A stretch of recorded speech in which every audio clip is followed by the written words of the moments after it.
32వ వచనం నుంచి 33వ వచనం వరకు నేను చదువుతాను. జాగ్రత్తగా వాక్యాన్ని విందాం. అంతటా మరియా యేసు ఉన్న చోటికి వచ్చి ఆయనను చూచి ఆయన పాదముల మీద పడి, ప్రభువా, నీవిక్కడ ఉండిన ఎడల నా సహోదరుడు చావకుండునెను. ఆమె ఏడ్చుటయు ఆమెతో కూడా వచ్చిన యూదులు ఏడ్చుటయు యేసు చూచి కలవరపడి ఆత్మలో మూల్గుచు. చిన్న ప్రార్థన. సకల ఆశీర్వాదములకు కారణపుత్రుడైన మా యేసు ప్రభువా, నీ పరిశుద్ధ నామమునకు వందనాలు, స్తుతులు, స్తోత్రాలు చెల్లిస్తున్నాం తండ్రి. నాయన, చదవబడినటువంటి ఈ లేఖనము ప్రభువా ఏదైతే ఉన్నదో ఈ వాక్యము ప్రభువా నాయన, మాకైతే ప్రభువా ఈ మర్మములు ఏమిటో మాకు తెలియదు, కానీ దీనిలో ఉన్నటువంటి మర్మములు మాకు తెలియపరిచి ప్రభువా, చీమలను చూడుడి, అవి చిన్నవే, వాటికి న్యాయాధిపతి లేడు, పై విచారణకర్త లేడు, ఆయనను అవి క్రమముగా నడుస్తున్నాయి. అటే రీతిగా ప్రభువా, నీ వాక్యమును వింటున్నటువంటి మేము క్రమముగా నడవడానికి క్రమమైన జీవితము మాకు నేర్పిస్తూ ప్రభువా, నీవు దేవుని మందిరమునకు పోవునప్పుడు నీ ప్రవర్తన జాగ్రత్తగా చూసుకోమన్నావయ్యా. నా ప్రవర్తనను, మా ప్రవర్తన అంతటిని కూడా జాగ్రత్తగా చూసుకుంటూ నీ సన్నిధిలో చదవబడినటువంటి నీ లేఖనంలో ఉన్నటువంటి వాక్యము ద్వారా మీరు మాతో మాట్లాడి మమ్మల్ని బలపరచమని, మమ్మల్ని స్థిరపరచమని, మాదిరికరంగా జీవించి కృపను మీరు మాకు దయచేసి నడిపించమని, ఈ చిన్న వాళ్ళు మీ సన్నిధి చేర్చుకోమని ప్రభువైన యేసుక్రీస్తు నామములో ప్రార్థన అడిగి వేడుకొంచున్నాము తండ్రి. ఆమేన్. దేవునికి స్తోత్రం కలుగునుగాక. హల్లెలూయా, హల్లెలూయా. మంచిది. చదవబడినటువంటి ఈ వాక్యంలో మీకు చాలామందికి ఈ వాక్యం తెలుసు కదండి? తెలుసా? ఓకే. తెలిసిన వాళ్ళు ఏం తెలుసో చెప్తారా? చెప్పండి. లాజర్ గురించి కదా. ఆ లాజర్ గురించి ఈ వాక్యం ఇక్కడ రాయబడి ఉంది. ఏమంటున్నది? ఆమె తల్లి ఏమంటున్నారు ఆవిడ? చెప్పండి, ఏమని రాయబడి ఉంది అక్కడ? ఎవరది?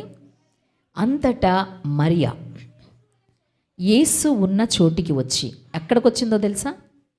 ఆ మరియా ఎక్కడికి వచ్చింది? యేసు ప్రభువారు ఉన్నటువంటి చోటునకు వచ్చి ఆయనను చూచి, రెండు చేసి చూడండి ఒకసారి. ఆయన ఉన్న చోటికి వచ్చి ఫస్ట్, సెకండ్ వన్ ఆయనను చూచి, థర్డ్ పాయింట్ ఆయన పాదముల మీద పడి. ఈ మూడు గుర్తుపెట్టుకోండి. ఒకటి,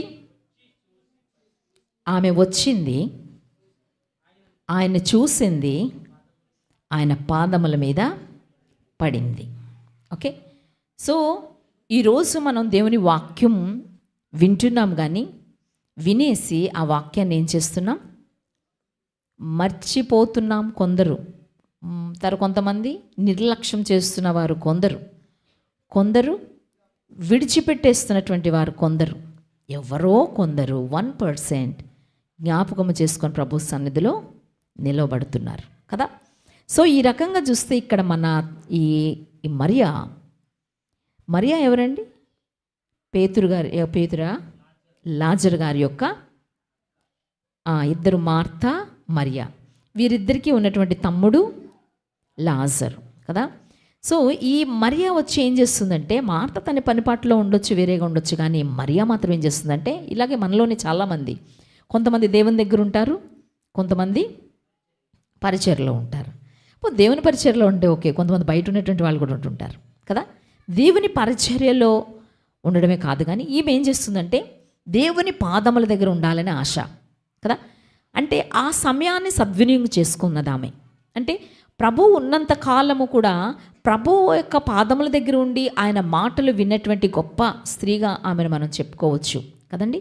సో మనము ఆ సమయం మనం అందుకే అంటున్నాడు, సమయము దినములు చెడ్డవి గనక సమయమును పోనీయక సద్వినియోగము చేసుకొనొచ్చు, అజ్ఞానుల వలె కాకుండా జ్ఞానుల వలె నడుచుకోమంటున్నాడు. ఎందుకంటే ఈ సమయం మళ్ళీ మనకు రాకపోవచ్చు కనుక ఇలాంటి సమయాన్ని మనం ఏం చేయాలి?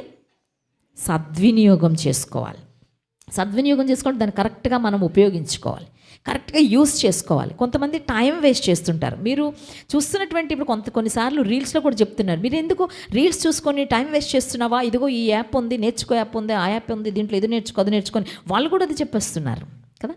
సో మనకు టైం వేస్ట్ చేయడం అంటే చాలామందికి ఇష్టం అన్నమాట. ఎలా వేస్ట్ చేయాలో అర్థం కాదు కొంతమందికి. అందుకని ఏం చేస్తారంటే ఏం చేస్తుంటారు, మొబైల్ ఫోన్స్ తీసుకొని రీల్స్ చూస్తూ చెప్పండి సమయాన్ని వేస్ట్ చేస్తుంటారు కదండి.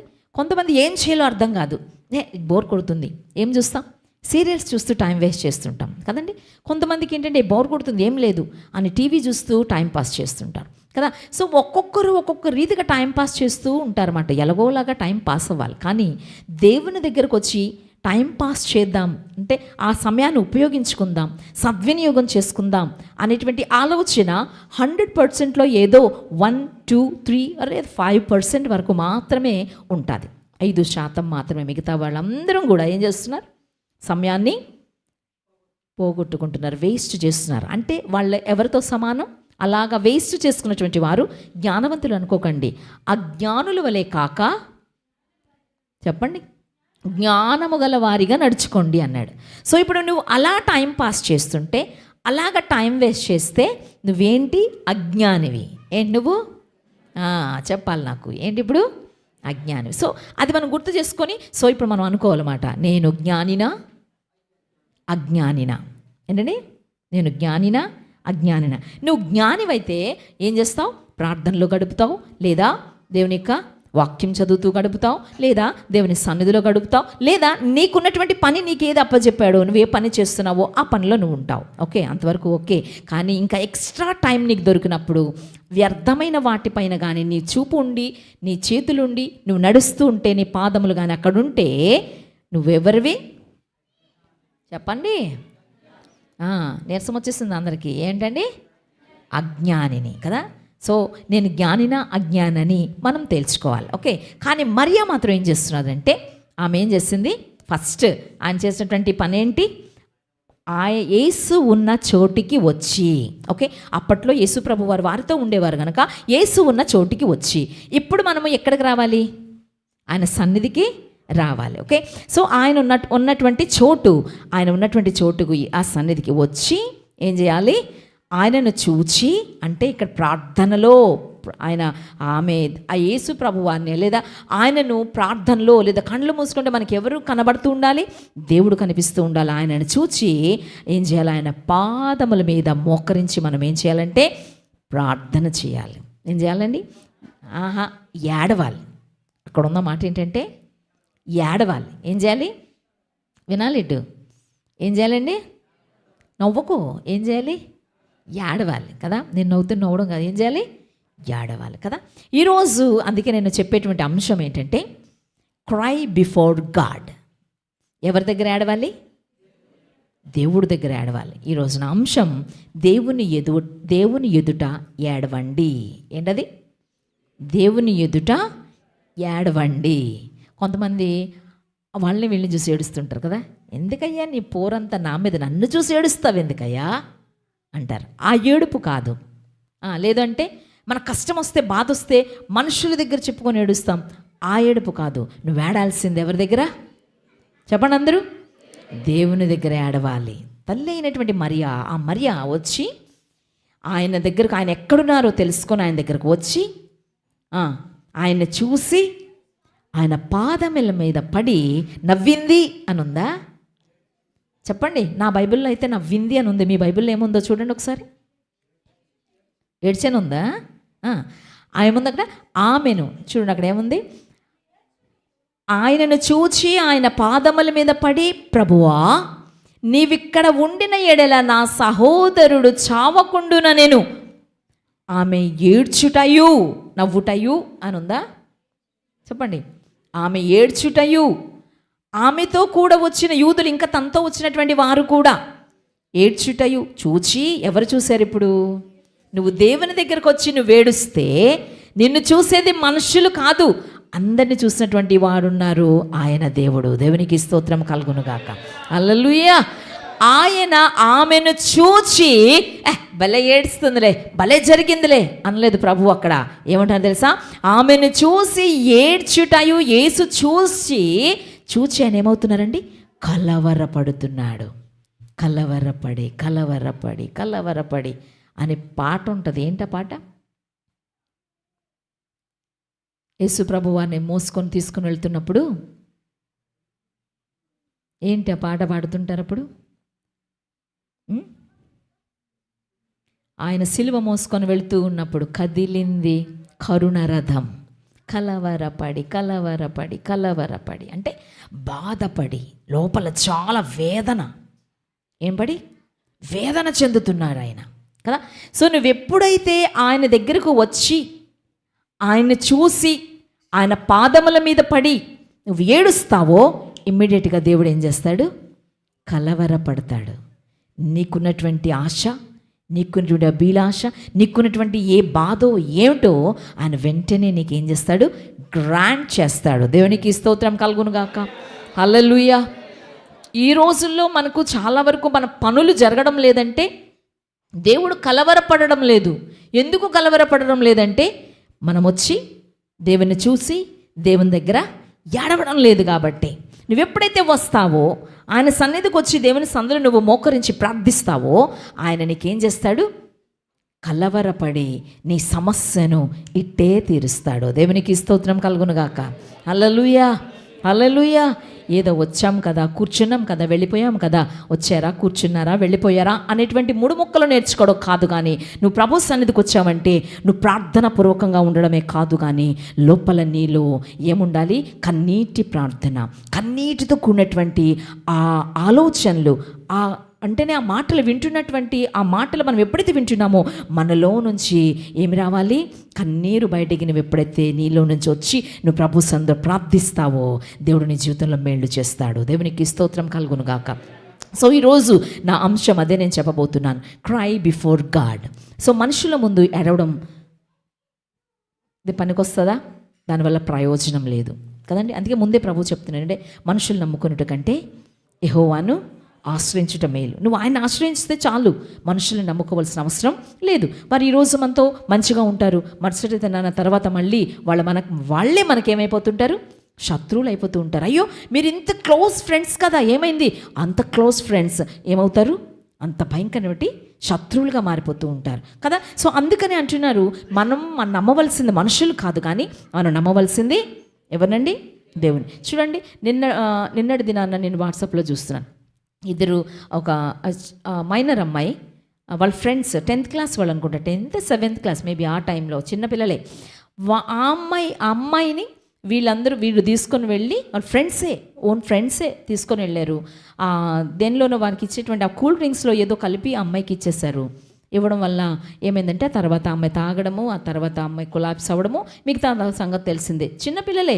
మళ్ళీ దానికి పేపర్లో వాళ్ళకి ఏం రాశారంటే ప్రేమ వివాదము అని రాస్తున్నారు. సో అంత చిన్నపిల్లలకి ప్రేమ వివాదం ఏంటి? అఫ్కోర్స్ వాళ్ళ తల్లిదండ్రులు కాదు అంటున్నారు. కానీ అంటే వీళ్ళు ఫ్రెండ్సే. వీళ్ళు ఏం చేస్తున్నారు?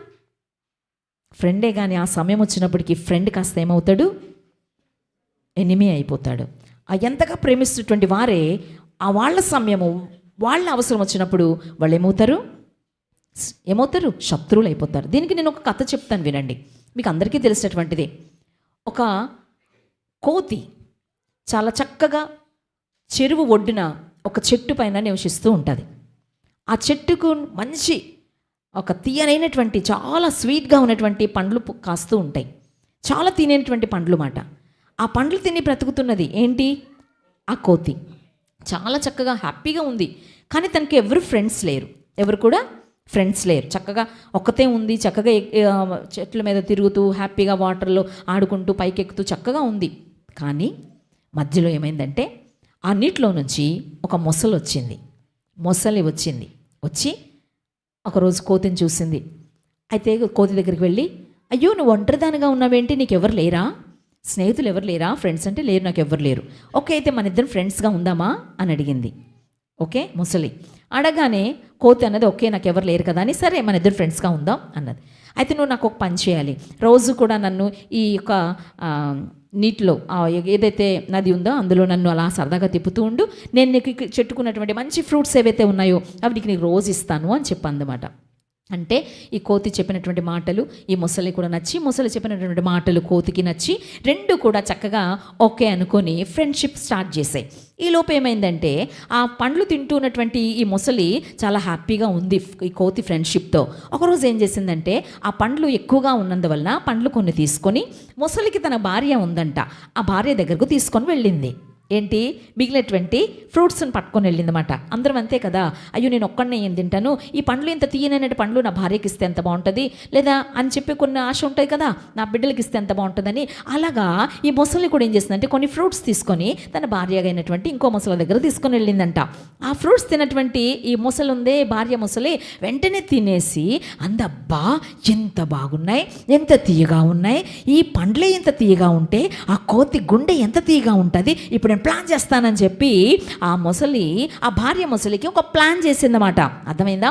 సో పురుషులు ఎలాగా ఉన్నా స్త్రీలు చాలా ప్లాన్ చేస్తూ ఉంటాం మనం కదా, కదండి, అవునా కదా?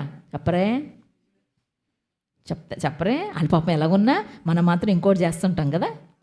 ఓకే, సో ఈ రకంగా తను కూడా ఒక ప్లాన్ చేసి ఏమన్నదంటే ఆ ముసలితో అన్నది, ఆ ముసలి ఈ తండ్రి భర్తతో అన్నది, నాకు చాలా రోజుల నుంచి అనారోగ్యంగా ఉంటుంది కనుక నాకు కోతి గుండె తినాలనిపిస్తుంది, నీకు మంచి బెస్ట్ ఫ్రెండ్ కదా, నువ్వు వెళ్ళి కోతి గుండె నాకు తీసుకొస్తావా అని చెప్పి అడిగింది. ఏదో రకంగా నాకు బాగోలేదు, అస్సలు బాగుండలేదని చెప్పి ఏం చేసింది, మామూలుగా ఏదో రకంగా నటించేసి చెప్పిందన్నమాట. వెంటనే ఈ ముసలి ఏం చేసిందంటే భర్త, అయ్యో ఎంత మాట, అదేంటి నా ఫ్రెండ్, నేను ఫ్రెండ్గా చూసుకుంటున్నటువంటి దాన్ని వెళ్ళి గుండె అడగమంటావా, ఏం మాటలు మాట్లాడుతున్నావు అని చెప్పి తిడతాడు. నువ్వు ఇస్తావా సస్తావా లేకపోతే నేను ఉండనని చెప్పి అలిగిపోయిందంట. అలిగిపోతారు కదా మరి, భార్యలు పైకి ఎక్కేస్తారు, మంచం ఎక్కేస్తారు, మరి దగ్గర ఇస్తావా, నా పట్టు చీర కొంటావా లేదా అని కదా. అలాగా ఈ ముసలి కూడా నువ్వు ఇస్తావా సస్తావా అని చెప్పి కూర్చుందంట. వెంటనే అయ్యో ఏం చేయలేకపోతుంది, తినడం మానేసింది. అయ్యో నా భార్య ఏమైపోతావు, భార్య అంటే చాలా ఇష్టం ఎవరికి, భర్తకి కదా. ఈ భర్త ముసలికి భార్య ముసలి అంటే చాలా ఇష్టం. అయితే ఎలా ఇప్పుడు తిని నేను రక్షించుకోవాలి, అటు చూస్తే ఫ్రెండ్, ఇటు చూస్తే నా భార్య, నేనేం చేయాలి, వాట్ హ్యావ్ టు డూ అనుకున్నాడు. ఏమో ఏదైనా పర్వాలేదు, నాకు ఫ్రెండ్ కాదు కదా, నా ఫ్రెండ్షిప్ కాదు నాకు ముఖ్యం, నా భార్య నాకు ముఖ్యం, వచ్చేస్తుంది కదా స్వార్థం. కరెక్ట్గా సమయం వచ్చినప్పటికీ భార్య గుర్తొస్తుంది తప్ప అవతలడు గుర్తురాడు కదా. ఏదైనా అందులో అది వాళ్ళు తప్పు చేస్తున్న పాపం చేస్తున్న దానికి అక్కడికే వెళ్ళిపోతాం. అందుకే వెళ్ళిపోయాడు ఎవరు, ఆదాము కూడా అలాగే వెళ్ళిపోయాడు అన్నమాట. అప్పటి వరకు గుర్తురాలే. అలానే ఈతను కూడా ఎప్పుడైతే ఈ ముసలి కూడా ఏం చేస్తుందంటే ఓకే సరే అని చెప్పి కోతి దగ్గరికి వచ్చి చక్కగా కోతిని అడుగుతుందంట. ఏమనంటే అయ్యో మరి డైరెక్ట్గా అడగకూడదు కదా, వచ్చి అందంట, నీవు ఇచ్చినటువంటి ఫ్రూట్స్ నేను తీసుకెళ్ళాను, అది నా భార్య తిని చాలా బాగున్నాయి అన్నది, నిన్ను భోజనానికి పిలుస్తుంది, ఒకసారి రావా మా ఇంటికి అని పిలిచిందంట. ఎవరు, భర్త ముసలి. పిలవగానే ఈ ముసలి ఎప్పుడైతే మాటలు విన్నదో ఓకే నిజమే కదా, ఉంటాం కదా అమాయకులు, నాలాంటి వాళ్ళు ఉంటారు అమాయకులు, వెంటనే అయ్యో పాపం నిజమే కావాలా అని నమ్మేస్తారు కదా. సో అలాగే ఈ కూడా ఏం చేసిందంటే అమాయకమైనటువంటి కోతి పాపం తన మాటలు కూడా నమ్మేసి వెంటనే ఏం చేసిందంటే సరే ఎంత మాట, నీ ఇంటికి నేను రాకపోవడం ఏంటి, ఉండి ఇంకొన్ని ఫ్రూట్స్ తెస్తానని చెప్పి మళ్ళీ ఫ్రూట్స్ ప్యాక్ చేసుకొని చక్కగా పట్టుకొని ఆ ముసలి పైన కూర్చొని హ్యాపీగా ముసలి దగ్గరికి, ముసలి తండ్రి భర్త దగ్గరికి, అదే భార్య దగ్గరకు వెళుతూ ఉన్నదన్నమాట. మధ్య దారిలోకి వచ్చింది, నది మధ్యలోకి వచ్చినాక ఎప్పటికీ కూడా నా ఫ్రెండ్కి నేను ఈ మాట చెప్పకపోతే నేను మోసం చేసినట్టే ఉంటానని అప్పుడు కొంచెం బుద్ధి వచ్చిందంట దానికి. వెంటనే అన్నదంట, నేను ఇక్కడికి ఎందుకు తీసుకొచ్చాను తెలుసా మిత్రమా, నన్ను క్షమించు మిత్రమా, ఏమంటే నా భార్య దగ్గరకు నేను తీసుకొని వెళ్తున్నాను, ఎందుకంటే నా భార్యకు నీ గుండె తినాలని ఆశగా ఉన్నది, అందుకని నేను తీసుకొని వెళ్తున్నాను, నన్ను క్షమించు మిత్రమా అని చెప్పిందంట. వెంటనే ఎలా ఉంటుందండి అక్కడ పరిస్థితి, మనకి మధ్యదారిలోకి తీసుకొచ్చి నది మధ్యలోకి తీసుకొచ్చి అక్కడ నా గుండె తింటానంటావా, ఇప్పుడు కిందగా దిగలేదు, ఆ పైకి ఎక్కలేదు, ఎటు వెళ్ళలేదు, పరిస్థితి ఏంటి? ఫ్రెండ్స్ని నమ్ముకోవచ్చు కనుక సరైనటువంటి వాళ్ళు మనకు లేకపోతే, ముసలి లాంటి వాళ్ళు ఫ్రెండ్స్ మనకుంటే మన పరిస్థితి ఇలాగే అవుతుంది. అప్పుడు అనుకుంది, వెంటనే ఇమ్మీడియట్గా ఒక ప్లాన్ చేసుకుందన్నమాట. వెంటనే ప్లాన్ చేసింది, కొద్దిగా కళ్ళు మూసుకొని ఉన్నది, దానికి ఎవరు కనిపించారు, దేవుడు కనిపించాడు, దేవుడు మాట్లాడేది మొత్తానికి.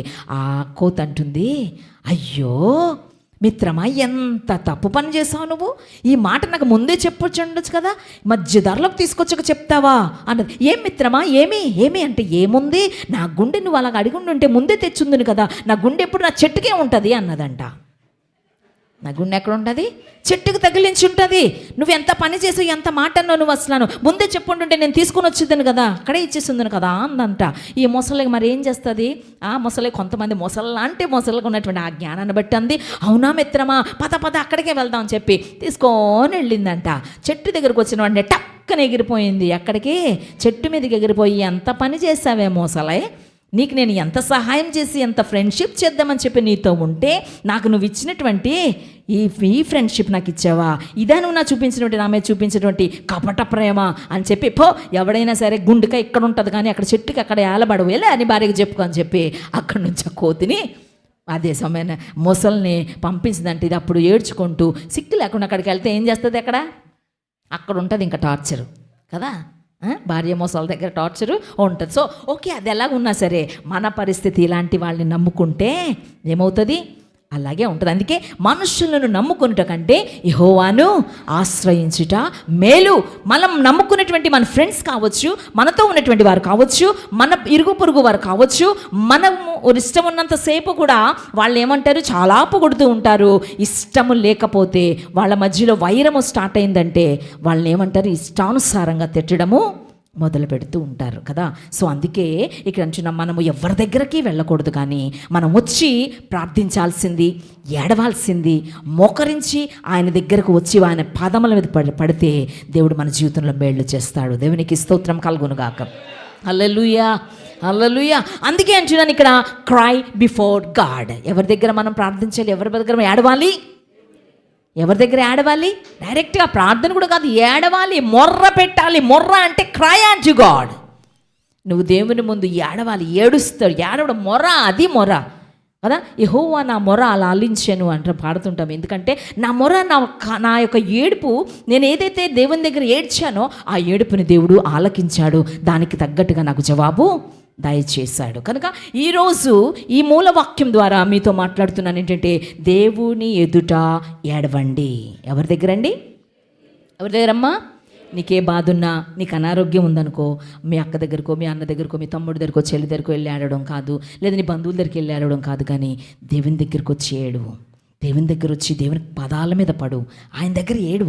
నీ కన్నీటి ఎప్పుడైతే నీ కన్నీరు పడుతుందో ఇమ్మీడియట్గా దేవుళ్ళు కలవరం స్టార్ట్ అవుతుంది. దేవునికి స్తోత్రం కలుగునుగాక. హల్లెలూయా. ఆ కలవరం ఎప్పుడైతే స్టార్ట్ అయ్యిందో, వన్స్ కలవరం స్టార్ట్ అవ్వడం మొదలుపెట్టిందంటే దేవుడు గ్రాంట్ చేయడానికి సిద్ధంగా ఉన్నాడు, నీ కార్యాన్ని జరిగిస్తాడు. దేవునికి స్తోత్రం. హల్లెలూయా, హల్లెలూయా. కనుక ఇక్కడ నేను చెప్పినటువంటి మాటల్లో ఫస్ట్ మనం అనుకున్నటువంటి అంశం, మూలవాక్యం ఏంటంటే దేవుని ఎదుట ఏడవండి. దీనికి వాక్యం యోహాను సువార్త 11:32-33 కదా. దీనిలో ఫస్ట్ పాయింట్ మనం చూద్దాం. ఓకే, నిర్గమాకాండము 2వ అధ్యాయం 23వ వచనం. నిర్గమాకాండము 2వ అధ్యాయం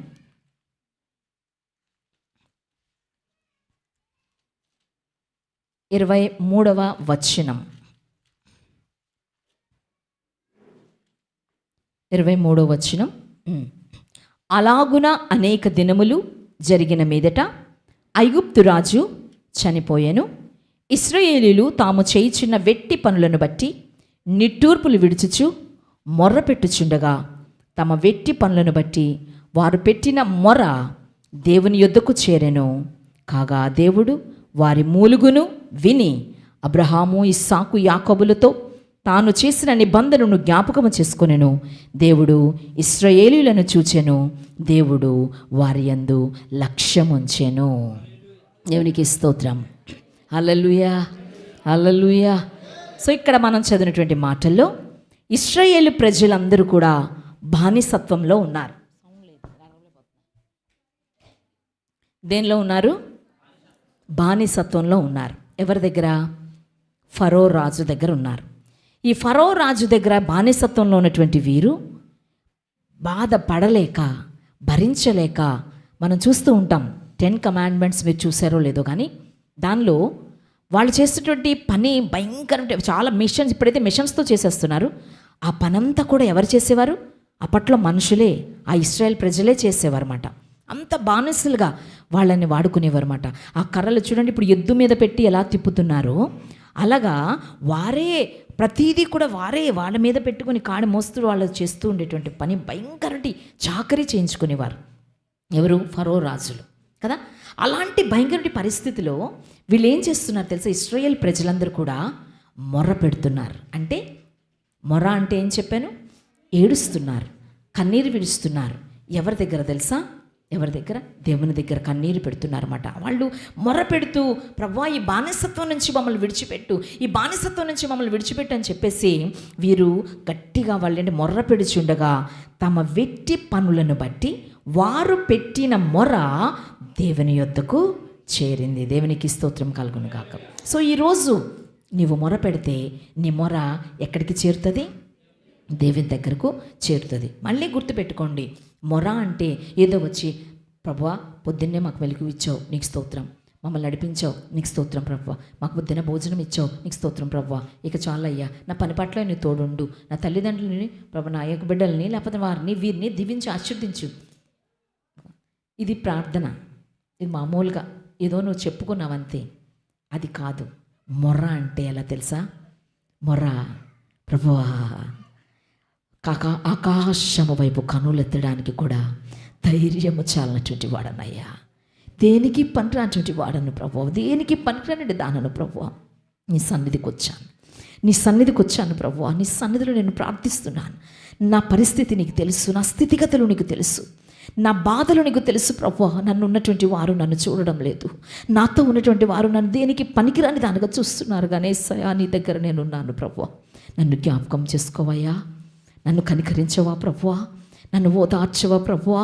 నాతో ఉన్నటువంటి వారు నన్ను వెలివేసేస్తున్నారు, కానీ నాతో ఉన్నటువంటి వారు నాకు సహాయం చేయలేకపోతున్నారు, కానీ యేసయ్యా నీ దగ్గరకు వచ్చిన్నాను ప్రభువా. అందుకే నీ సన్నిధే ప్రభువా, నీ సన్నిధే ప్రభువా, నీ సన్నిధే ప్రభువా, నీ సన్నిధే, నీ సన్నిధే ప్రభువా.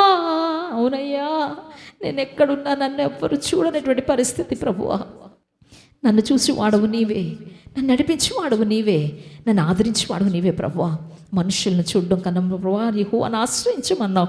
నీ సన్నిధికి వచ్చి నన్ను కనికరించవా ప్రభువా, కనికరించవా అయ్యా. ఇశ్రాయేల్ ప్రజలందరూ ప్రార్థిస్తున్నారు, మమ్మల్ని కనికరించవా ప్రభు. ఈ భారం మేము మోయలేకపోతున్నామయ్యా, ఈ భారాన్ని మేము మోయలేకపోతున్నామయ్యా, ఈ బానిసత్వంలో మేము ఉండలేకపోతున్నామయ్యా. బానిసత్వం నుంచి మమ్మల్ని విడిపించు ప్రభువా, విడిపించు ప్రభువా అని వారు ప్రార్థిస్తున్నారు. ఆ ప్రార్థన వారి మొర గట్టిగా అరుస్తున్నారు, గట్టిగా కేకలు వేస్తూ పరిశుద్ధుడా నన్ను కనికరించువా ప్రభువా, మమ్మల్ని కనికరించువా, ఈ బానిసత్వం నుంచి మమ్మల్ని విడిచిపెట్టవా ప్రభువా, గట్టిగా దావీదు కుమారుడా నన్ను కరుణించవా అని గుడ్డివాడు ఏ విధంగా అయితే మొర్ర పెడుతున్నాడు అట్టి రీతిగా వారు మొర్ర పెడుతూ ప్రభు సన్నిధిలో దేవుని దగ్గర వాళ్ళు ఏడుస్తున్నారు. నన్ను కనికరించు ప్రభువా, నా బాధలు నీకు తెలుసు, నా పరిస్థితులు నీకు తెలుసు, నా గాయము నీకు తెలుసు, నా గాయం ఏమిటో ఏమయ్యిందో. గుండె చెదిరిన వారిని బాగు చేసినప్పుడు దేవుడు నన్ను బాగు చేయవా ప్రభువా. భయంకరమైన క్యాన్సర్ వ్యాధులతో బాధపడుతున్న వారిని బాగు చేస్తున్నావు, నన్ను బాగు చేయవా ప్రభువా. నన్ను కనికరించు ప్రభువా, నా మీద కృప చూపించయ్యా. నీ పాద ధూళి లాంటి వాడని, నీ పాద ధూళి లాంటి వాడిని ప్రభువా, నేను దేనికి పనికి లాంటి వాడనయ్యా. నన్ను కనికరించువా అని ఎప్పుడైతే ప్రభు సన్నిధిలో కన్నీరు విడిచి ప్రార్థిస్తావో ఆ మొర ప్రభు దగ్గరకు చేరుతుంది.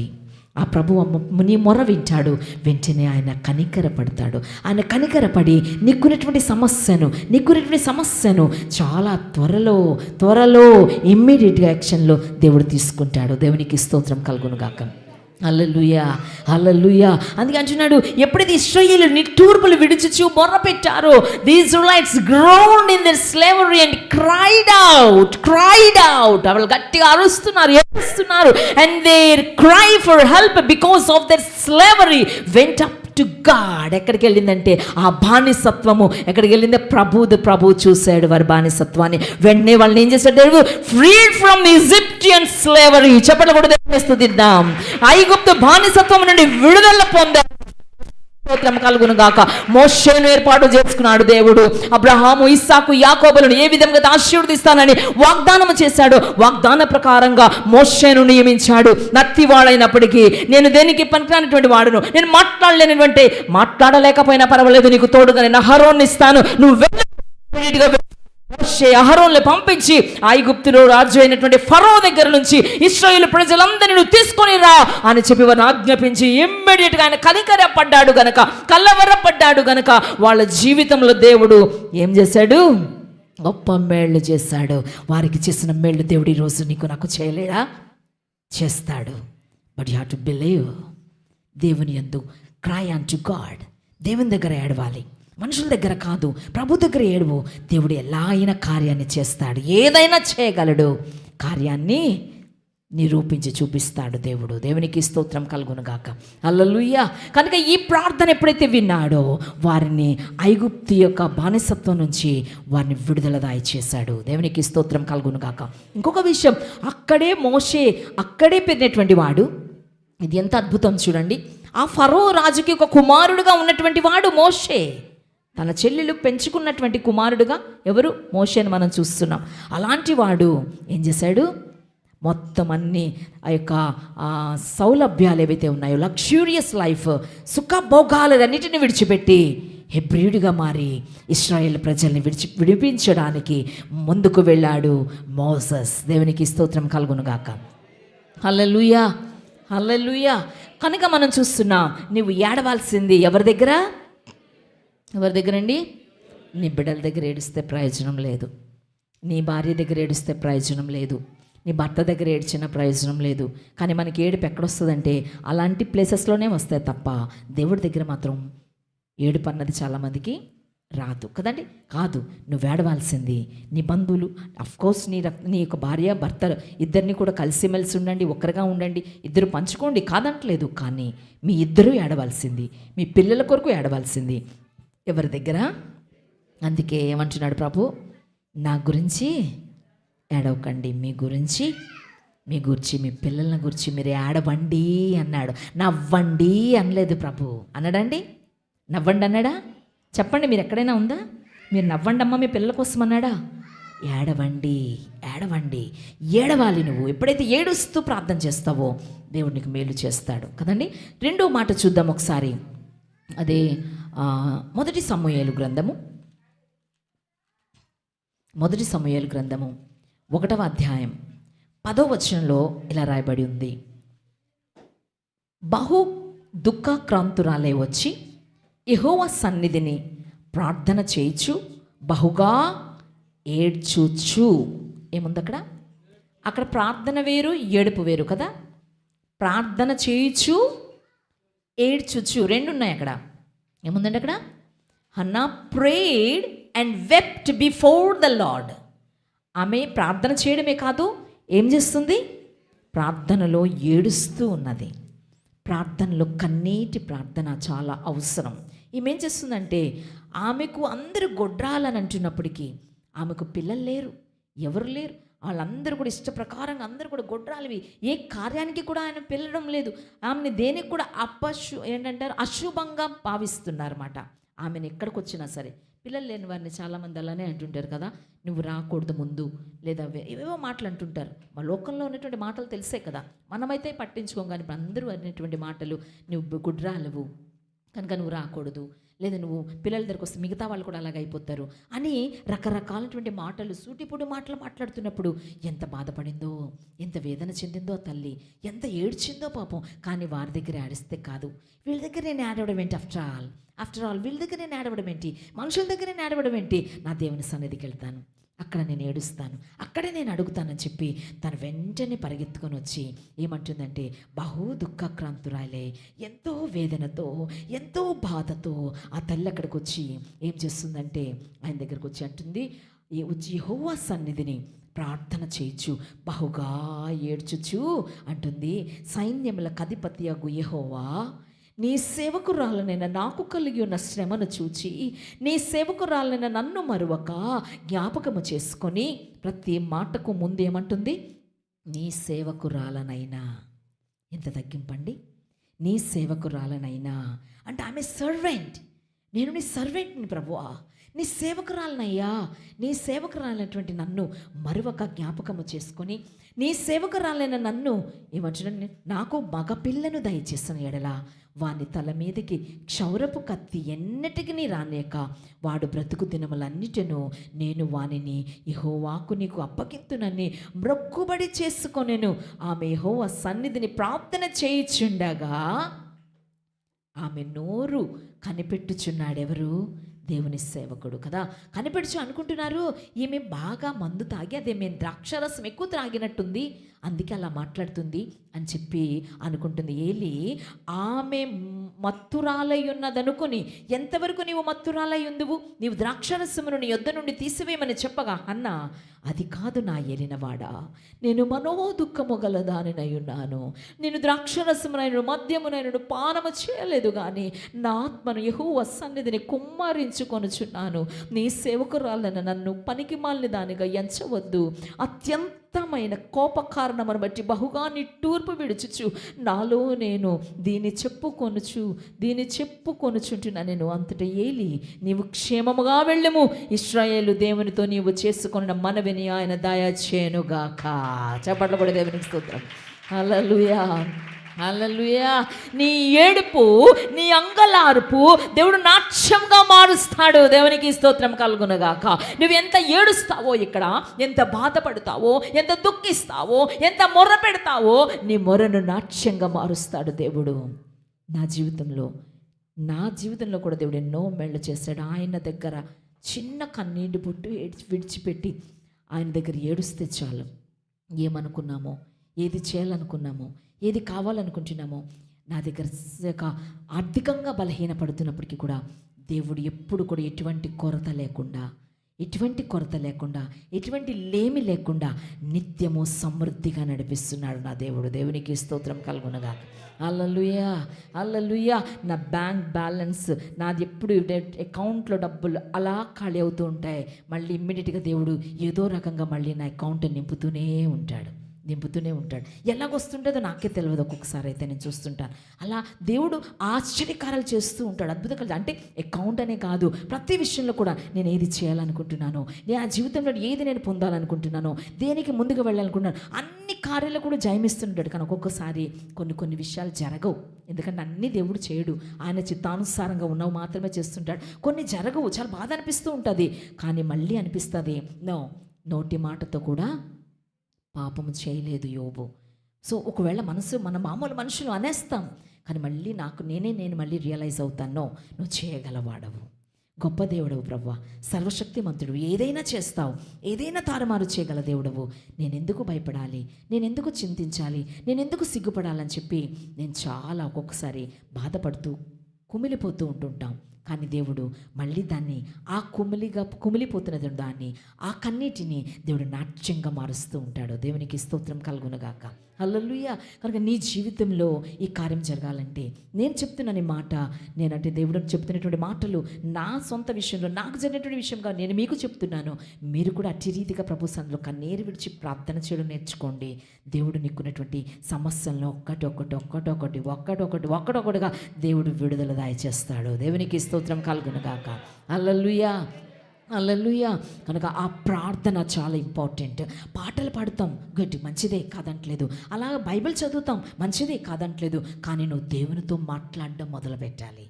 నువ్వు పాట పాడుతున్నావు, ఇతరులకు నువ్వు సాక్ష్యాన్ని చెప్పుకుంటున్నావు, దేవుని వాక్యం చదువుతున్నావు, దేవుడు ఏం మాట్లాడుతుంటో వింటున్నావు. కానీ నీ మాటలు, నీకున్నటువంటి బాధ, నీకున్నటువంటి వేదన నువ్వు దేవునికి చెప్పుకోవాలి కదా.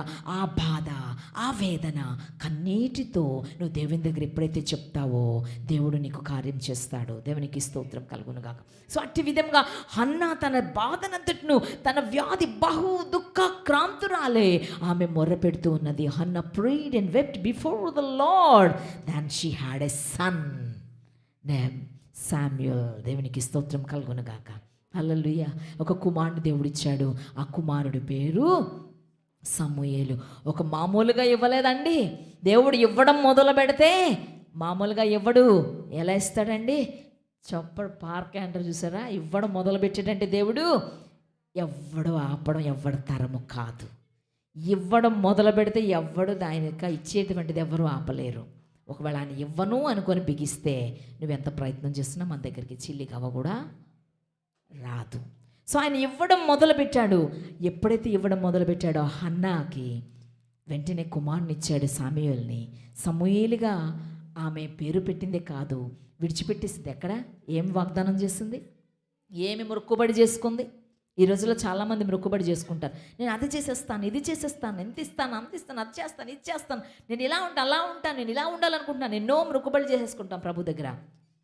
1 day, 2 days, 1 week, 1 month or 2 months, 1 year, next మళ్ళీ సేమ్ అదే విధిగా, అదే ప్రవర్తన, అదే రీతిగా ఉంటాం తప్ప చేసినటువంటి మొక్కుబడిని మర్చిపోతాం. అందుకే ప్రసంగి గ్రంథంలో అంటున్నాడు, నువ్వు మొక్కుకోకు, ఒకవేళ మొక్కుకున్నావో తప్పకుండా నువ్వు చేయాలి. దేవునికి స్తోత్రం కలుగును గాక. హల్లెలూయా. అందుకే ఇక్కడ ఏమని మొక్కుకుందామే, నా బిడ్డను నీ సన్నిధిలోనే విడిచిపెట్టేస్తాను, నీకే అర్పిస్తాను, కానీ నన్ను గొడ్రాలు అనకూడదు, అంతే చాలు ప్రభు. నన్నేం అనకూడదు, అంతే. నాకు ఎవ్వరు కూడా నన్ను వేలెత్తి చూపకూడదు, కానీ నా బిడ్డ నీకు ఇచ్చేస్తాను. ఎవడు పాయింట్అవుట్ చేస్తాడు? బిడ్డనే ఇచ్చేసింది. నువ్వు ఇవ్వగలవా ఈరోజు? నువ్వు ఇస్తావా? ఆ పక్కనటువంటి వాళ్ళు అడుగుచ్చు, నువ్వు గొడ్రాలువే. నువ్వు గొడ్రాలని కాదు, నేను నా కుమారుడు పుట్టాడు, నువ్వు ఇవ్వగలవా? నా దేవునికి నేను నా కుమారుడు నేను ఇచ్చేసాను. దేవునికి స్తోత్రం కలుగునుగాక. అది గొప్ప సాక్ష్యం. అట్టి సాక్ష్య రీతిగా అంత గొప్ప సాక్షిగా ఆ బిడ్డ నిలబడింది. హన్నా వచ్చింది, ఇచ్చేస్తే దేవుడు ఆ సమస్య వదిలేస్తాడా? ఆ బిడ్డను దేవుడు జ్ఞాపకం చేసుకున్నాడు, గొప్ప ప్రవక్తగా మార్చాడు. దేవునికి స్తోత్రం కలుగునుగాక. హల్లెలూయా. ప్రవక్తనే ఇచ్చాడు, జనములకు తండ్రిగా ఆయన ఒక ప్రవక్తగా మార్చేశాడు ఆయన్ని. నువ్వు చిన్న ప్రార్థన వచ్చి కన్నీరు విడిచి ప్రార్థన చేస్తే ఆయనకి ఏమవసరం అండి? నీకు పుట్టిన బిడ్డను తీసుకెళ్ళి ప్రవక్త చేయవలసిన అవసరం ఆయనకు ఉందా? కానీ ఆయన కలవరపడడం మొదలు పెడితే ప్రవక్తలుగా మారుస్తాడు. ఆయన కలవరపడడం మొదలు పెడితే నువ్వు ఈ స్టేజ్లో ఉండు, ఎక్కడో దేవుడు నిన్ను ఉంచుతాడు. దేవునికి స్తోత్రం కలుగునుగాక. హల్లెలూయా. ఆయన కలవరపడేటువంటి విధముగా మనం ఉంటున్నామా? కలవరము అంటే ఆయన బాధపడేటువంటి విధముగా కాదు, అంటే వేరేగా తప్పులు చేసి కలవర పెట్టడం అన్నది కాదు. కానీ ఆయన నీ బాధ, నీకున్నటువంటి బాధలు ఆయన దగ్గర చెప్పుకుంటూ కలవరపడేటువంటి విధముగా నువ్వు ఉండాలి. దేవునికి స్తోత్రం కలుగునుగాక. కలవరపరిచేటువంటి విడగా నువ్వు ఉండాలి. కనుక ఇక్కడ మనం చూస్తున్నాము, హన్నా యెహోవా సన్నిధిని ప్రార్థన చేయొచ్చు, బహుగా ఏడ్చెను. ఆమె ఏడ్పును కన్నీటిని నాట్యంగా మార్చి ఒక ప్రవక్తనే ఆమెకు గిఫ్ట్గా, కుమారుడుగా, బహుమానంగా ఆమెకు దేవుడు దయచేశాడు. దేవునికి స్తోత్రం కలుగునుగాక. హల్లెలూయా. 3వది చూస్తాం మనం ఒకసారి. యెషయా గ్రంథము 38వ అధ్యాయం. యెషయా గ్రంథము 38వ అధ్యాయం.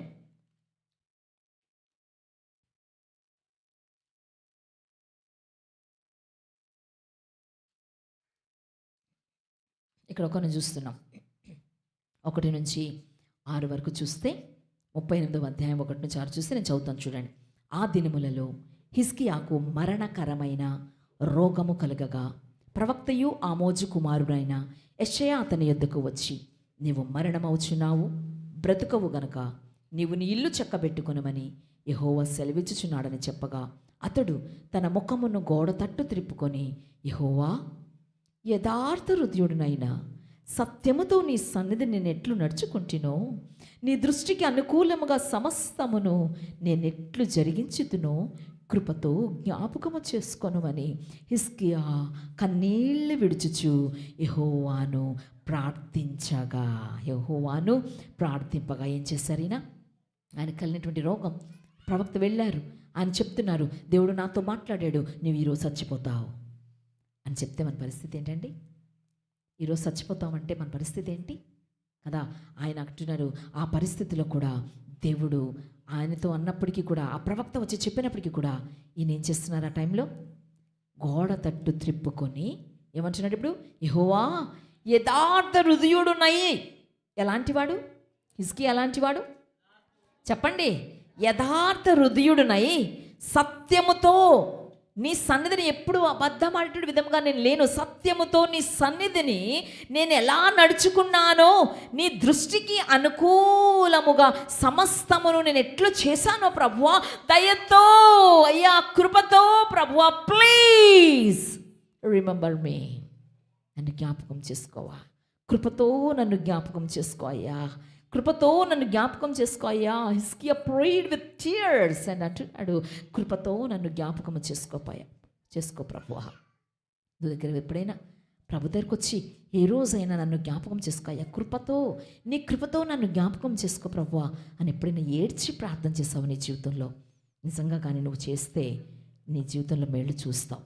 కనుక ఈ రీతికి ఎప్పుడైతే హిస్కియా కన్నీళ్ళు విడిచి ప్రార్థించాడో వెంటనే అక్కడ ఏమైందో చూద్దాం ఒకసారి. చూడండి, యెహోవా వాక్కు యెషయాకు ప్రత్యక్షమై ఎప్పుడైతే ఏడ్చాడో, ఈ కన్నీరు ప్రభు దగ్గరికి వెళ్ళిందో, ఆయనలో కలవరము స్టార్ట్ అయింది, కలవరపడడం స్టార్ట్ అయింది.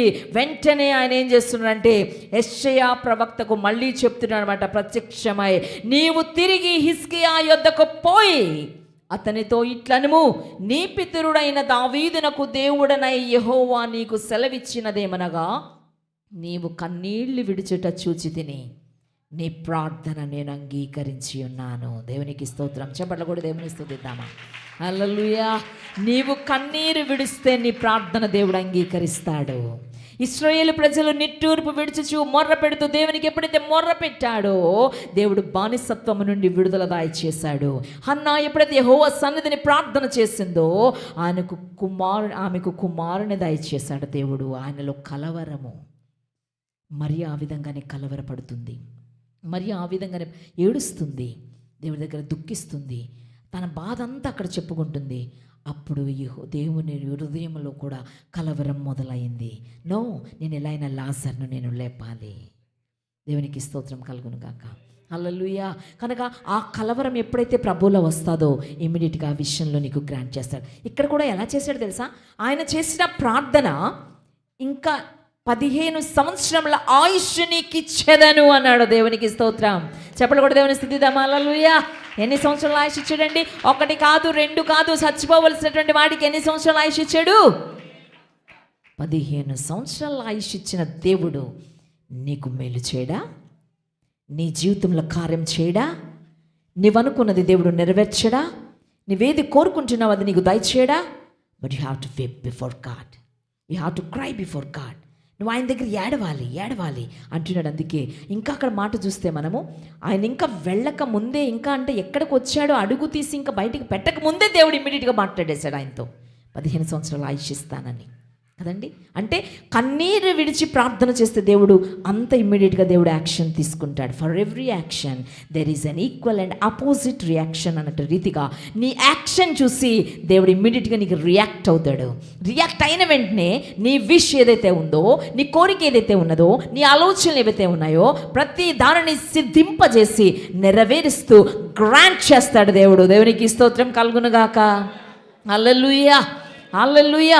కనుక ఈ మాట మనం జ్ఞాపకం చేసుకోవాలి. హిజ్కియా కన్నీళ్లు విడిచుటూ ప్రార్థన చేశాడు. దేవుడు తన జీవితంలో ఏమిచ్చాడు? 15 సంవత్సరముల ఆయుష్ను పొందుకున్నాడు. ఇంకొకరిని చూద్దాం ఒకసారి. చివరిగా 2 మాటలు మాత్రమే ఉన్నాయి. నెహెమ్యా గ్రంథము 1వ అధ్యాయము 4వ వచనం. నెహెమ్యా, ఎజ్రా, నెహెమ్యా తీసారా?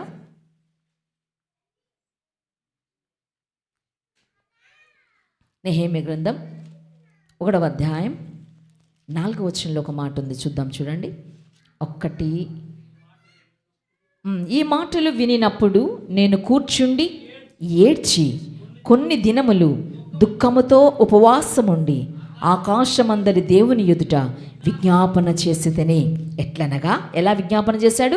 ఆకాశమందున దేవా యెహోవా, భయంకరుడమైన గొప్ప దేవా, నిన్ను ప్రేమించి నీ ఆజ్ఞలను అనుసరించి నడుచు వారిని కటాక్షించి వారితో నిబంధనను స్థిరపరచువాడా, నీ చెవియొగ్గి నీ నేత్రములు తెరిచి నీ సన్నిధిని దివారాత్రము నీ దాసులైన ఇశ్రాయేలు పక్షముగా నేను చేయు ప్రార్థన అంగీకరించుము. నీకు విరోధముగా పాపము చేసిన ఇశ్రాయేలు కుమారుల దోషమును నేను ఒప్పుకొనుచున్నాను. నేనును నా తండ్రి ఇంటి వారును పాపము చేసి ఉన్నాము. నీ ఎదుట బహు అసహ్యముగా ప్రవర్తించితిమి. నీ సేవకుడైన మోషే చేత నీవు నిర్ణయించిన ఆజ్ఞలనైనను కట్టడలనైనను విధులనైనను మేము గైకొనకపోతిమి. నీ సేవకుడైన మోషేతో నీవు సెలవిచ్చిన మాటను జ్ఞాపకము తెచ్చుకొనుము. అదేదనగా, మీరు అపరాధము చేసిన ఎడల జనులలోనికి మిమ్మల్ని చెదరగొట్టుదును. అయితే మీరు నా వైపు తిరిగి నా ఆజ్ఞలను అనుసరించి నడిచిన ఎడల బూదిగంతముల వరకు మీరు తోలివేయబడినను అక్కడ నుండి సహా మిమ్మును కూర్చి నా నామము ఉండుటకు నేను ఏర్పరచుకొనిన స్థలమునకు మిమ్మును రప్పించెదనని నీవు సెలవిచ్చితివి కదా. చిత్తగించుము. నీవు నీ మహాప్రభావమును చూపి నీ బాహుబలము చేత విడిపించిన నీ దాసులకు నీ జనులు వీరే. యెహోవా చెవియొగ్గి నీ దాసుడైన నా మొరను నీ నామమును భయభక్తులతో ఘనపరచుట యందు ఆనందించుచు నీ దాసుల మొరను ఆలకించి ఈ దినమందు నీ దాసుని ఆలోచన సఫలపరిచి ఈ మనుష్యుడు నా యందు దయ చూపునట్లు అనుగ్రహించుమని నిన్ను బతిమాలు కొనుచున్నానని ప్రార్థించితిని. దేవునికి స్తోత్రం కలుగునుగాక. హల్లెలూయా. ఎంత ప్రార్థన చేశాడండి ఈయన, ఎంత ప్రార్థన చేశాడు. దేనికి ప్రార్థన చేశాడో తెలుసా?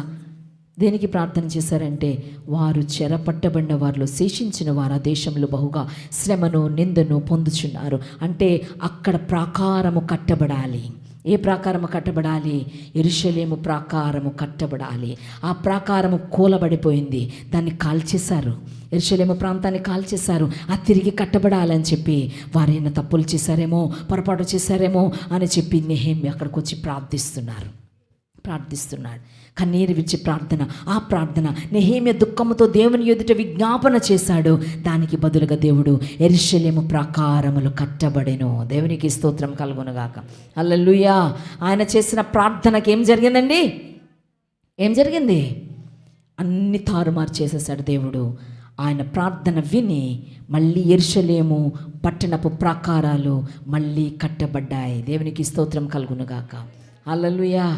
అలా పడిపోయినటువంటి ప్రాకారాన్ని తిరిగి, యెరూషలేము ప్రాంతం అంతా కూలబడిపోతే దాన్ని తిరిగి ఆ ప్రాకారము కట్టబడ్డానికి ప్రార్థన చేశాడు. ఏడుస్తూ ప్రార్థన చేశాడు. ఈరోజు నీ మందిరం ఎలా ఉన్నదో, ఈ మందిరం ఎలా ఉన్నదో, లేదా నా పరిస్థితి ఎలా ఉన్నదో, నువ్వు దేవుని దగ్గర ప్రార్థన చేస్తే ఆ ప్రాకారాన్ని తిరిగి కట్టడం మొదలు పెడతాడు దేవుడు. దేవునికి స్తోత్రం కలుగును గాక. హల్లెలూయా. ఒక్కసారి నువ్వు జ్ఞాపకం చేసుకో, ప్రభువా నువ్వేమని వాగ్దానం చేస్తావు తండ్రి, ఆ వాగ్దానం నా పట్ల నెరవేరుస్తున్నావు, నా సంఘం పట్ల నెరవేరుస్తానన్నావు. నేను ఆ బాధ్యత నాకు ఇచ్చే ప్రభు, సంత ప్రార్థిస్తున్నాను. ఒకవేళ నేను తప్పు చేస్తుంటే నన్ను క్షమించు ప్రభువా, నన్ను చెరిపివేయకు, నన్ను తోలివేయకు ప్రభువా, నన్ను ఇక్కడి నుంచి నన్ను తోసేయకు ప్రభువా అని సంత ప్రార్థిస్తున్నాను అని ప్రార్థన చేశాడు. దేవుడు మళ్ళీ తిరిగి Nehemiah pleaded with God in sorrow, the walls of Jerusalem were rebuilt. మళ్ళీ తిరిగి కట్టబడ్డాయి. దేవునికి స్తోత్రం కలుగును గాక. హల్లెలూయా, హల్లెలూయా. కనుక నీ జీవితంలో మేలుకరంగా ఉండాలి. నువ్వు ప్రభు సన్నిధిలో నువ్వు ఎంత ప్రార్థన చేస్తావో, ఏది పడిపోయినా అది తిరిగి మళ్ళీ రిబిల్డ్ చేస్తాడు దేవుడు. ఏది నువ్వు కోల్పోయినా మళ్ళీ దాన్ని పునర్జన్మ అంటే మళ్ళీ ప్రారంభించడానికి దేవుడు ప్రయాసపడి నీ కార్యాన్ని చేస్తాడు. కానీ నువ్వు చేయవలసింది ప్రభు దగ్గర ఏం చేయాలండి? ఏడవాలి. ఏం చేయాలి? ఏడవాలి. పైవంటోళ్ళని, పక్కింటోళ్ళని, ఎదురింటోళ్ళని, అవతలోళ్ళ భార్యని, వాళ్ళు వేసుకున్నటువంటి నగల్ని, వాళ్ళు వేసుకున్నటువంటి బట్టల మీద పడి ఏడవడం కాదు. కానీ నీ పరిస్థితి, నీ స్థితి, నీకున్నటువంటి సమస్యలను ఎవరి దగ్గరకు వచ్చి ఏడవాలి? దేవుని దగ్గరకు వచ్చి ఏడవాలి. చివరిగా మనం చూద్దాం ఆ యోహాను సువార్త 11వ అధ్యాయం. మళ్ళీ అక్కడికి వెళ్ళిపోదాం. 32, 33 చూస్తే, మరియా యేసు పాదాల మీద పడి ఏడ్చాను. ఏడిస్తే అక్కడ ఏం జరిగిందండి? చనిపోయిన లాజరును యేసు లేపెను. దేవునికి స్తోత్రం కలుగునుగా. ఇక్కడ ఏమిచ్చాడు దేవుడు? పునర్జీవం ఇచ్చాడు. అక్కడ రిబిల్ట్, మళ్ళీ ప్రారంభం చేశాడు కట్టడాల్ని. ఇక్కడ ఆమెకు ఏమిచ్చాడు? పునఃగర్భం. మళ్ళీ తన గర్భాన్ని దేవుడు ఆమెకి ఇచ్చాడు. అంతే కదా, ఆమె చాలామంది బిడ్డలకు అన్నది. తన దగ్గర ఇశ్రాయేలుకి పునర్జీవం ఇచ్చాడు. మళ్ళీ తిరిగి చక్కగా వారి పనులు చేసుకోవడానికి, బానిసత్వం నుంచి వారిని విడుదల దయచేశాడు. హిజ్కియాకు మళ్ళీ ఆయుష్ను 15 సంవత్సరాలు ఆయుష్ ఇంకా మళ్ళీ తిరిగి ఇచ్చాడు దేవుడు. ఈరోజు అన్నీ కూడా ఆయన అనుకున్నాడు అంటే ఆయన మళ్ళీ రిబిల్డ్ చేయగలడు. నువ్వేది పడిపోయినా, ఏది కొలాప్స్ అయిపోయింది, నా లైఫ్ ఇంకా కొలాప్స్ అయిపోయింది అని నువ్వు అనుకోక, దేవుడు ఏం చేస్తాడు? ఆ కొలాప్స్ అయిపోయినటువంటి దాన్ని దేవుడు మళ్ళీ రిబిల్డ్ చేస్తాడు. సో నువ్వు భయపడవలసిన అవసరం లేదు, భీతి చెందవలసిన అవసరం లేదు, నువ్వు చింతించవలసిన అవసరం అంతకన్నా లేదు. దేవుని సందర్భంలో నువ్వు ప్రార్థనపూర్వకంగా ఉండు. అందుకే Mary felt at Jesus feet and wept over Lazarus who had died. దేవుడు మళ్ళీ లాజర్ను లేపాడు. దేవునికి స్తోత్రం కలుగును గాక. లాజరు 3 దినాలు అయిపోయిందయ్యా. అందరూ అంటున్నారు కుళ్ళిపోయిందయ్యా శవాన్ని, కానీ అంటున్నాడు కుళ్ళిపోయిన శవాన్ని కూడా దేవుడు ఏమంటాడు, కుళ్ళిన శవమునందు జీవమును పోసెను, పునరుత్థాన బలం కలదు ఆ స్వరములో. కుళ్ళిన శవమునందు జీవమును పోసెను, పునరుత్థాన బలం కలదు ఆ స్వరములో. మెల్లని చల్లని అందరూ మోకరిద్దాం ఒకసారి ప్రభు దగ్గర. యేసయ్యది కన్నీరు విడిచి ప్రార్థన చేయి. ప్రభు సన్నిధికి వచ్చావంటే ఏదో ఆ సమస్యగా వచ్చి కూర్చొని వెళ్ళిపోవడం వల్ల ప్రయోజనం లేదు. నీ సమస్యలు తీరడం లేదంటే, నీకున్నటువంటి స్థితిగతులు తీరడం లేదంటే, నీకున్నటువంటి పరిస్థితులు ఎక్కడున్నాయో అక్కడే స్తంభించిపోయి ఉన్నాయంటే నీలో ప్రార్థన జీవితం లేదు. నీలో ప్రార్థన జీవితం లేదు. ఏదో వస్తున్నావు వెళ్ళిపోతున్నావు, ప్రార్థించే మనసు నీలో లేదు. దేవుని నమ్ముకున్నాను కదా అని ఏదో వచ్చి కూర్చొని వెళ్ళిపోవడం కాదు, కానీ కన్నీటి ప్రార్థన కావాలి. మొర్రపెట్టు. ఏ రోజన్నా ఏడ్చావా ప్రభు దగ్గర? ఏ రోజన్నా దేవుని సందులో ఏడ్చావా ప్రభు దగ్గర? ఏడవయ్యా, ఏడవ తల్లి. హన్నాలా మొర్రపెట్టు, హన్నాలా మొర్రపెట్టు బిడ్డ. ఏడవాలి. క్రై అంటు గాడ్. దేవుని దగ్గర ఇశ్రాయేలు నిట్టూర్పులు విడిచుచు మొర్రపెట్టారు. హన్నా యెహోవా సన్నిధిని ప్రార్థన చేస్తుంది, ఈ బహుగా ఏడుస్తూ ప్రార్థన చేస్తుంది. హిజ్కియా కన్నీళ్లు విడిచి ప్రార్థించాడు. నెహెమ్యా దుఃఖముతో దేవుని ఎదుట విజ్ఞాపన చేస్తున్నాడు. మరియ యేసు పాదాల మీద పడి ఏడుస్తుంది. ఈరోజు నువ్వేం చేస్తున్నావు? కన్నీరు విడిచి ప్రార్థన చేయి. ప్రైజ్ జీసస్, హల్లెలూయా. ప్రతి ఒక్కరు ప్రార్థన చేయాలి, మొర్ర పెట్టాలి. ప్రార్థన చేస్తూ ఏడుస్తూ ఉన్నారు. ఏడ్చెను, కన్నీరు విడుస్తున్నారు. కన్నీరు విడిచి ప్రార్థన చేయి. నీ జీవితంలో దేవుడు ఆయన ఎప్పుడైతే కలవరం పడడం మొదలు పెడతాడో